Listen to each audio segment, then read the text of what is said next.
Halo rekan semua, selamat datang kembali di channel Pertanian Terpadu.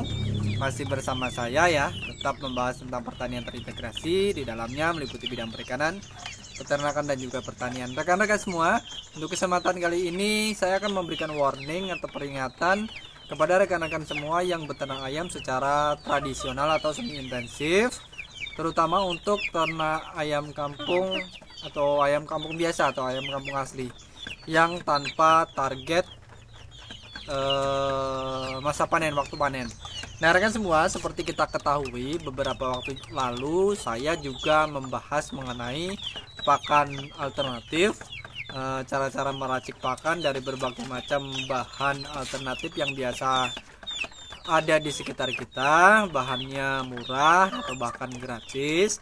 Nah pada kesempatan kali ini berkaitan dengan hal tersebut, masalah pakan ini, saya akan mengambil tema yaitu bahan pakan pembawa bencana bagi peternakan ayam yang akan mengakibatkan ayam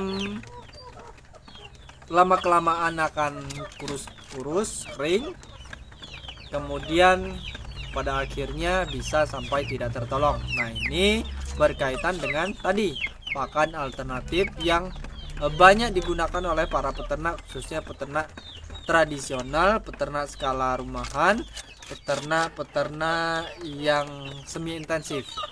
Nah bagaimana apa pakan yang saya maksud tadi, kita bahas secara lebih rinci.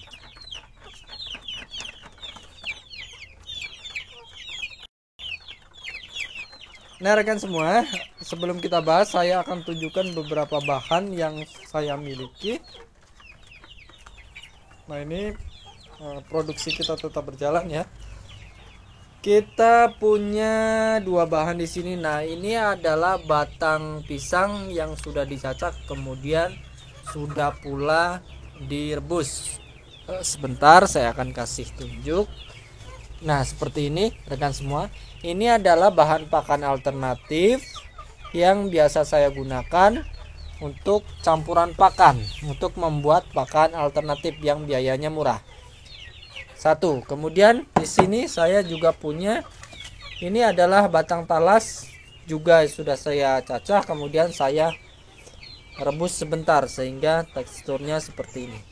Nah rekan semua, berkaitan dengan bahan seperti ini atau dua bahan ini atau bahan lain yang biasa digunakan peternak ayam untuk menghemat pakan. Nah kita akan membahas kenapa dan bagaimana pakan tersebut. Nah rekan semua, biasanya kita menggunakan bahan-bahan seperti itu. Tadi dua contohnya sudah kita lihat, untuk membuat pakan racikan sendiri atau pakan alternatif dengan biaya yang cukup murah atau bahkan gratis. Nah seperti itu. Nah rekan semua, untuk pengaplikasiannya, karena tadi kita mengambil tema tentang pakan yang bisa membuat kita rugi ya, yang bisa membuat performa ayam kita akan semakin menurun, kurus, makin lama makin kurus, kemudian bisa saja sampai tidak tertolong ya. Nah rekan semua, yang paling berbahaya dari menggunakan pakan racikan sendiri dengan bahan-bahan alternatif yang biayanya murah atau bahkan gratis seperti yang banyak saya bahas adalah ketidaktahuan mengenai komposisi pembuatannya seperti apa. Jadi melalui video ini saya akan mengingatkan juga yang lalu-lalu juga sebenarnya sudah saya ingatkan. Jadi saya ingin mengingatkan bahwa bahan pakan yang sering kita jumpai tersebut, seperti dua tadi contohnya, itu tidak bisa berdiri sendiri. Artinya rekan semua, kalau rekan semua ingin menggunakan bahan tersebut, maka wajib untuk menggunakan bahan lain Artinya apa? Artinya bahan pakan alternatif tadi hanya digunakan untuk campuran saja. Kalau untuk amannya, saya pribadi mengambil takaran yaitu untuk penggunaan bahan alternatif ini tidak lebih dari 50% untuk amannya. Kalau bisa takarannya mungkin 25% atau 30% mungkin sudah masih aman, atau 50% lah, ini masih aman. Tetapi tentu saja ini berkaitan dengan performa ayam. Jadi apakah kita punya target dan lain sebagainya, itu perlu dipertimbangkan lebih jauh. Namun yang bisa menjadi patokan tadi tidak bisa berdiri sendiri. Jadi bahan-bahan pakan tersebut saya sebutkan saja contohnya ya. Misalnya yang paling sering saya gunakan, mulai dari batang talas, kemudian batang pisang, kemudian buah pepaya muda, kemudian yang dari daun-daunan, misalnya daun pepaya, kemudian misalnya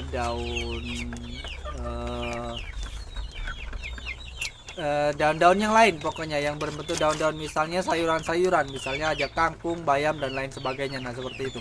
Nah itu semua bahan tersebut itu tidak bisa berdiri sendiri, atau tidak bisa hanya digunakan untuk pakan itu saja, bahannya itu saja, tidak bisa.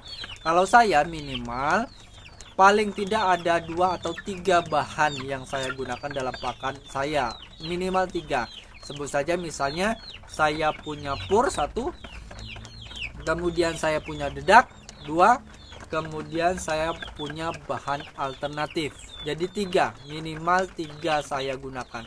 Misalnya batang talas yang sudah direbus, kemudian saya campur dengan pur, kemudian saya campur dengan dedak, seperti itu. Nah minimal saya penggunaannya dedak, campurannya seperti itu.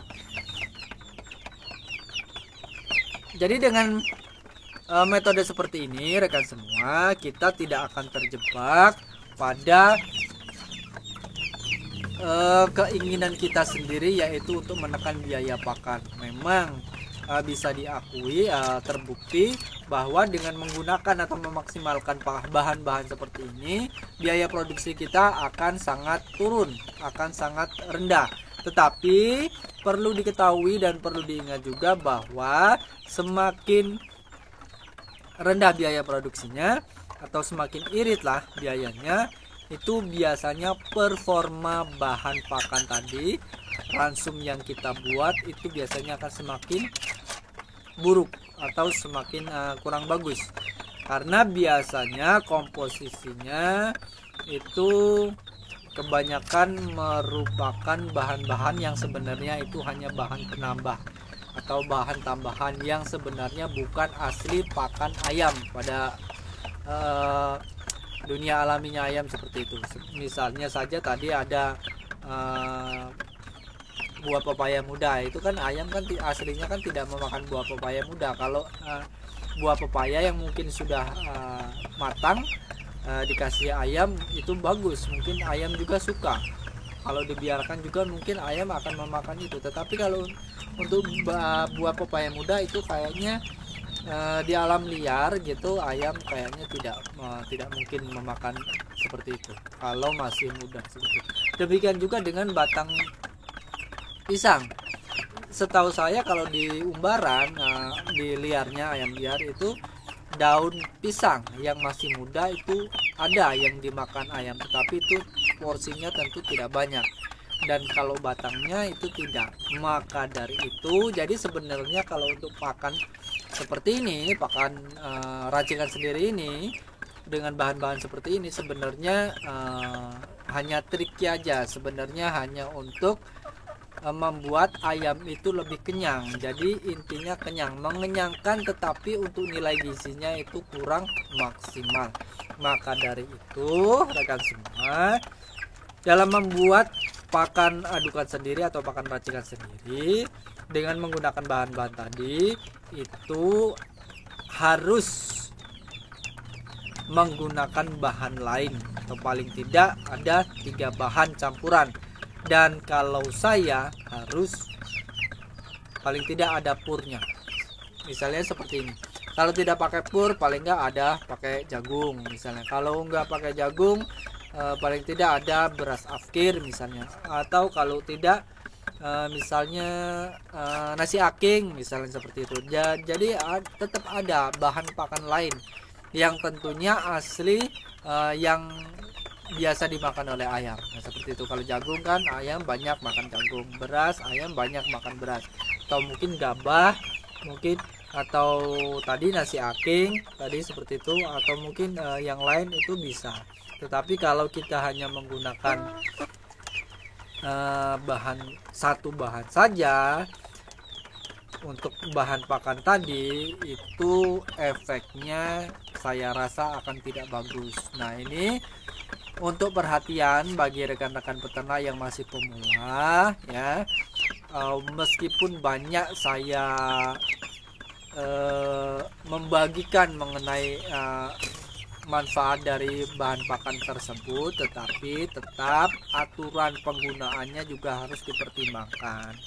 Cara membuat pakan dengan bahan-bahan tersebut juga harus diketahui dengan baik, harus kita teliti juga, harus kita pastikan bahwa ayamnya juga nanti seperti apa. Nah, itu rekan semua, sebagai gambaran tambahan misalnya dari awal usia 0 sampai 1 bulan kita menggunakan pakan pabrikan misalnya, kemudian kita beralih ke pakan racikan sendiri seperti tadi, dengan memaksimalkan bahan-bahan tambahan tadi.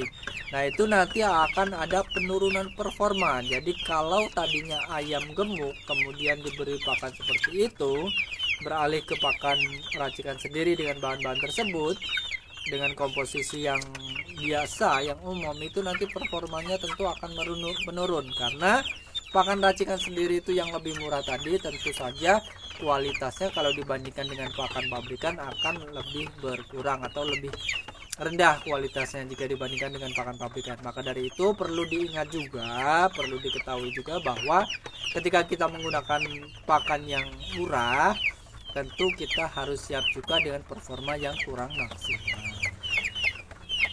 Nah, rekan semua, sebagai kesimpulan terakhir, jangan sampai meskipun kita ingin memaksimalkan pakan alternatif, tetapi tanpa memperhitungkan hal-hal tadi, dan akhirnya ayam kita rusak, kemudian ayam kita banyak yang sakit, atau bahkan sampai bisa tidak tertolong. Nah, itu jangan sampai seperti itu. Kalau tidak yakin rekan semua, kalau rekan semua tidak yakin dengan apa yang saya sampaikan atau ingin mencoba sendiri, nah itu ingin mengetahui sendiri, akan lebih baik jika dilakukan uji coba untuk skala-skala tertentu. Misalnya disediakan 5 ekor ayam dengan pakan seperti ini selama 1 bulan, 2 bulan, perbandingannya seperti apa, nanti rekan semua akan tahu efektivitasnya seperti apa.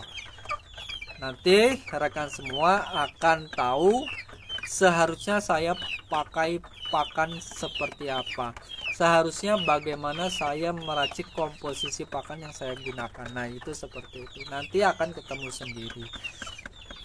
Apa yang saya sampaikan pada video-video saya, jadikanlah itu sebagai bahan rujukan, tapi jangan ditelan mentah-mentah. Artinya untuk mengaplikasikan di peternakan kita, di peternakan rekan-rekan semua, sebaiknya dilakukan uji coba terlebih dahulu, nanti baru ketemu rumusnya sendiri, dan itu akan berlaku pada masing-masing peternak. Dengan seperti itu nanti akan mendapatkan formula yang paling sesuai dengan peternakan kita masing-masing.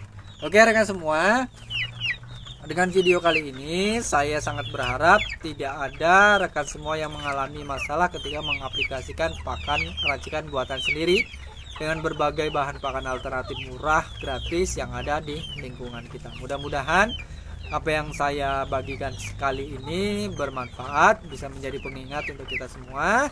Terima kasih telah mengikuti video saya sampai selesai. Mohon maaf kalau dalam penyampaiannya ada yang kurang berkenan. Sampai di sini, sampai bertemu pada video selanjutnya. Salam peternakan Indonesia. Terima kasih.